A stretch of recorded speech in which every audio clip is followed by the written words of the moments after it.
आप लोग कैसे हैं? आई होप अच्छे होंगे। जैसे लोग गीत गाते हैं, नृत्य करते हैं, हम प्रतिष्ठा कर नहीं खा सकते। Hello everyone, welcome back to my YouTube channel Rishi blogs में। सुमन पांडे आप सभी का स्वागत करते हैं अपने यूट्यूब चैनल ऋषि ब्लॉग्स में।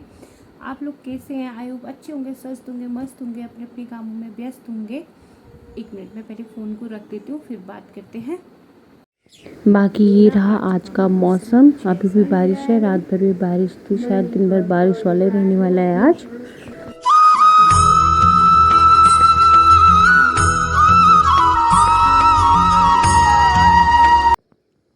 हे एवरीवन, तो यहाँ पे हमारे बिटूड़े भीग चुके हैं। मम्मी ने भिगाए थे, मैं वहाँ नहीं जा सकती थी, इन्होंने रिकॉर्ड कर दिया मुझे इतना भी। बाकी कैसे भिगाए आपको आगे ब्लॉग में पता चल जाएगा।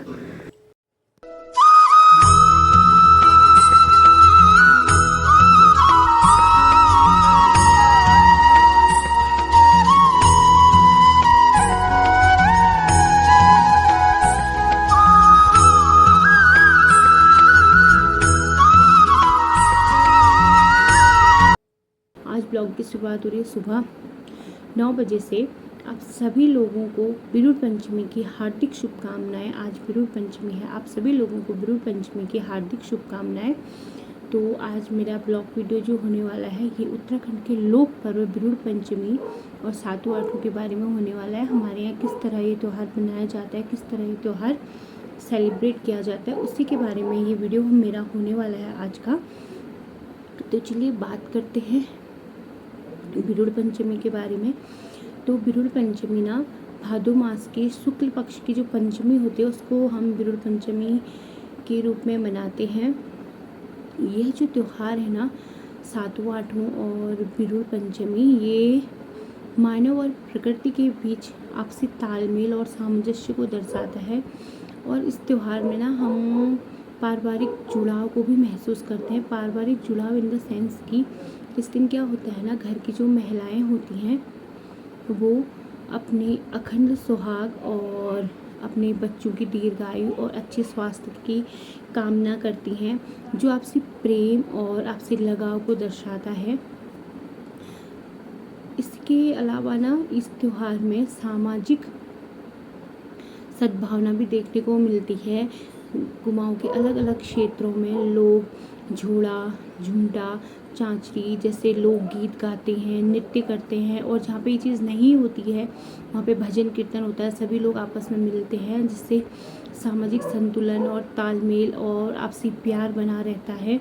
तो यह त्यौहार जो है वो पारिवारिक जुड़ाव, सामाजिक सद्भावना और मानव और प्रकृति के बीच आपसी तालमेल का त्यौहार है। तो चलो जानते हैं अब बिरुड़ पंचमी के बारे में। बिरुड़ पंचमी के दिन सुबह सुबह घर की महिलाएं स्नान वगैरह करके एक तांबे का पात्र लेती हैं, उसमें 5 प्रकार के अनाज डालती हैं, जो कुछ भी हो सकते हैं, गेहूँ, गहत, गुरांस, कलूं और मक्का, राजमा, चना, छोले, जो भी हैं आपके पास। आप 5 प्रकार के अनाज लेते हैं, उनको उस तांबे के पात्र में डाल देते हैं। उस तांबे के पात्र के बाहर चारों तरफ ना गाय के गोबर और दूर्वा से चारों तरफ लगाया जाता है। ऐसे एक गोल गोल लोई टाइप बना के चारों तरफ उसको लगा दिया जाता है। फिर एक कपड़े की पोटली में वो 5 प्रकार के अनाज और एक फल का दाना लेके उस तांबे के पात्र में डाल दिया जाता है और उनको भिगो दिया जाता है। और उसके बाद वो 5 अनाज कहे जाते हैं बिरुड़े। इसलिए भाद्रपद मास की शुक्ल पक्ष की जो पंचमी है उसको बिरुड़ पंचमी के नाम से जाना जाता है। ऐसी मान्यता है कि इस माह के इस पक्ष में गौरा मैया जो हैं, पार्वती कुमाऊं में गौरा के नाम से जाना जाता है, वो रूठकर अपने मायके आ गई थी और शंकर भगवान जी उन्हें मनाने के लिए आए थे। उसके बाद उनका विवाह हुआ था। ये सब हमारी पुरानी मान्यताएं हैं और जिनको आज तक सब लोग निभाते चले आ रहे हैं और बहुत अच्छे से निभाते हैं और बहुत उत्साह के साथ सभी औरतें ये पर्व मनाती हैं। साल भर का त्यौहार है तो उसको सब लोग बहुत उत्साह के साथ मनाते हैं। तो जब हम पंचमी को बिरुड़े भिगो देते हैं तो षष्ठी के दिन वो बिरुड़े वैसे ही मंदिर में रहते हैं और सप्तमी के दिन सभी महिलाएं माँ पार्वती की कुमाऊं में गौरा कहते हैं, माँ पार्वती की प्रतिमा बनाती हैं और उस प्रतिमा को उस जगह स्थापित करती हैं जहाँ सालों से वह स्थापित होती आई है, वहाँ स्थापित करती हैं। और उस प्रतिमा को कुमाऊं में गमरा कहते हैं।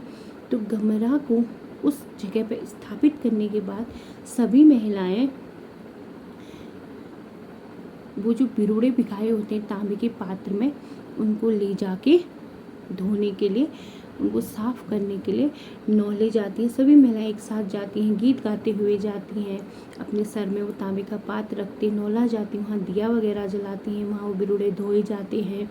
उसके बाद उन बिरुड़ों में से थोड़ा थोड़ा जो भी उनके साथ सभी महिलाएं गई होती हैं उनके पात्र में डाल दिया जाता है, सबको बांटा जाता है। उसके पश्चात वो बिरुड़े धोने के पश्चात सभी महिलाएं घर आती हैं और अपना पूरा सज धज के 16 श्रृंगार करके सप्तमी के दिन के लिए, सातु माँ के व्रत के लिए, गौरा मैया के व्रत के लिए सज धज के तैयार होकर उस जगह जाती हैं जहाँ गमरा को स्थापित किया होता है। और फिर पंडित जी द्वारा विधि विधान से उसकी पूजा की जाती है। जैसा कि मैंने आपको बताया, कहा जाता है गौरा मैया शंकर जी से रुष्ट होकर आती हैं और वो उन्हें मनाने के लिए आते हैं। तो इस तरह से सप्तमी के दिन उनकी पूजा की जाती है। फिर उसके अगले दिन अष्टमी को, और हाँ, सप्तमी के दिन ना हम उनको आशीर्वाद स्वरूप पूजा में हम एक डोर लेके जाते हैं। उस डोर को हम प्रतिष्ठा करके अपने इस हैंड में बांधते हैं। वो हमें आशीर्वाद स्वरूप, वो हमारे अच्छे जीवन के लिए, हमारे बच्चों के अच्छे स्वास्थ्य के लिए, दीर्घायु के लिए हम उसको अपने हैंड में बांधते हैं। और उसके अगले दिन अष्टमी के दिन जो होता है, शंकर जी की सेम ऐसी जैसे गौरा माँ की, गमरा माँ की प्रतिमा बनाई जाती है, सेम ऐसे ही शंकर भगवान जी की प्रतिमा भी बनाई जाती है। उसकी भी सेम विधि विधान से वैसे ही पूजा की जाती है, उनका विवाह होता है, सब कुछ वैसे किया जाता है। और उनको हमारे कुमाऊं में कहते हैं महेश्वर। तो सातों आठों का जो पर्व है हमारे यहाँ गौरा महेश्वर कहा जाता है। उनकी शादी विवाह आदि किया जाता है, उनको खुशी खुशी विदा किया जाता है। कहीं जगहों पर उसी दिन विदा कर देते हैं अष्टमी के दिन, और कहीं जगहों पर अलग अलग दिन देख के उसको विदा किया जाता है। और हमारे यहाँ ना कुमाऊं में ऐसी भी मान्यता है कि आठों वाले दिन अग्निपाक व्रत होता है। अग्निपाक का मतलब आग में पकी हुई हम कोई चीज़ नहीं खा सकते, जो भी खाना होता है कच्चा खाना होता है। तो बहुत सारे लोग तो अग्निपाक नहीं करते हैं। मैं और मेरी सासू माँ दोनों अग्निपाक व्रत करते हैं। अग्निपाक व्रत की कई अलग अलग मान्यता है। कोई बोलते हैं कि जिनका पहला बच्चा बेटा होता है तो वो अग्निपाक करते हैं, मतलब सबकी अलग अलग मान्यताएं हैं, उस हिसाब से किया जाता है। तो मैं और मेरी सासू माँ दोनों अग्निपाक करते हैं। उस दिन हम आग में पका हुआ कुछ नहीं खाते हैं, शाम को भी बस फ्रूट्स वगैरह खा लेते हैं। तो ये सब मान्यताएं हैं जो चली आ रही हैं और सब लोग इसको बहुत अच्छे से निभाते हुए आ रहे हैं। उसके अगले दिन फिर जो वो बिरुड़े हैं ना भगवान जी को चढ़ाने के पश्चात, अष्टमी के दिन जो बिरुड़े हैं उनको दूसरे दिन मम्मी क्या करती है, उसमें से कोई भी 5 दाने लेके बिना चबाए अगले दिन मुझे निगलने के लिए बोलती हैं और फिर मैं उनको निगलती हूँ।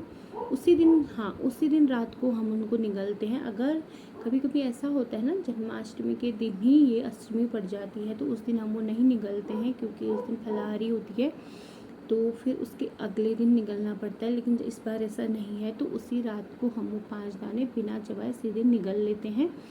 उसके नेक्स्ट डे उन बिरुड़ों से घर में सभी लोगों का ना सिर पूजा जाता है। जैसे भैया दूज वगैरह में चूड़े से किया जाता है, हरेले में किया जाता है, वैसे ही उन बिरुड़ों से घर में सभी लोगों का सिर पूजा जाता है।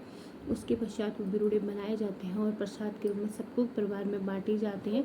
तो ये है हमारा उत्तराखंड का लोक पर्व बिरुड़ पंचमी, सातों आठों।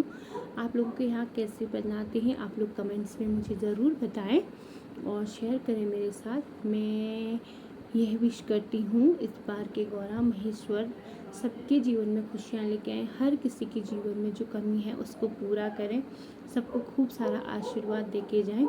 इन्हीं शब्दों के साथ इस ब्लॉग को करती हूँ मैं यहीं पे एंड। कल मिलेंगे एक नए ब्लॉग के साथ, तब तक के लिए बाय बाय।